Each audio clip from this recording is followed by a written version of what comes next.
With the US election drawing ever closer and the country's coronavirus epidemic still very much out of control, there is an obvious and increasingly urgent question. How exactly are people supposed to vote?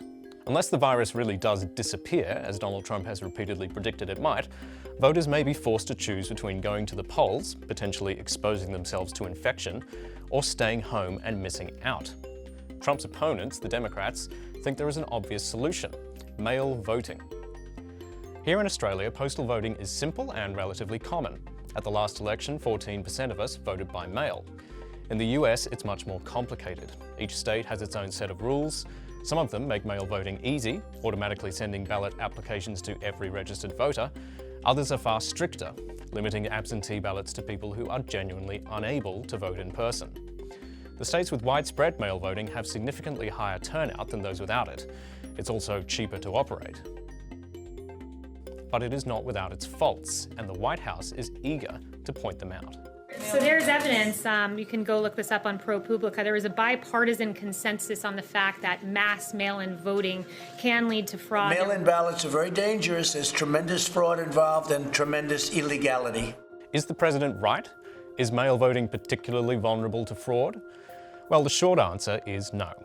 The article cited there by White House Press Secretary Kayleigh McEnany stressed that all types of voter fraud are rare, including mail-in ballot fraud.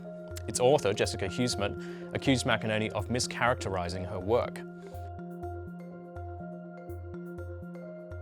Across the entire US, there have only been 143 criminal convictions related to the fraudulent use of absentee ballots in the last 2 decades. It's exceedingly rare. It's highly unlikely anyone's going to steal your vote. The concerns about voter fraud are way overhyped.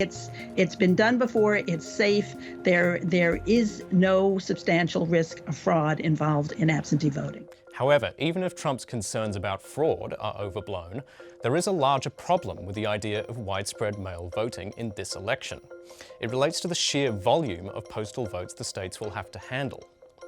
First, the US Postal Service, which is already struggling financially, may not be equipped to deal with a drastic increase in the volume of postal votes.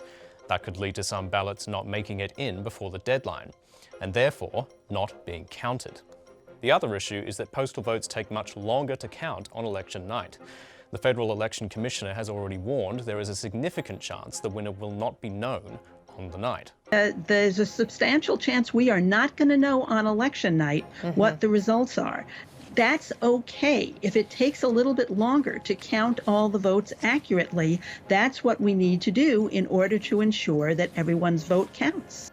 You can envision a scenario in which one candidate is ahead on election night based on the in-person vote, only for the mail ballots to trickle in and lead to the opposite result. Now, US presidential elections are chaotic enough without the added wrinkle that we're talking about here. And with Trump already arguing that mail ballots cannot be trusted, controversy is definitely looming.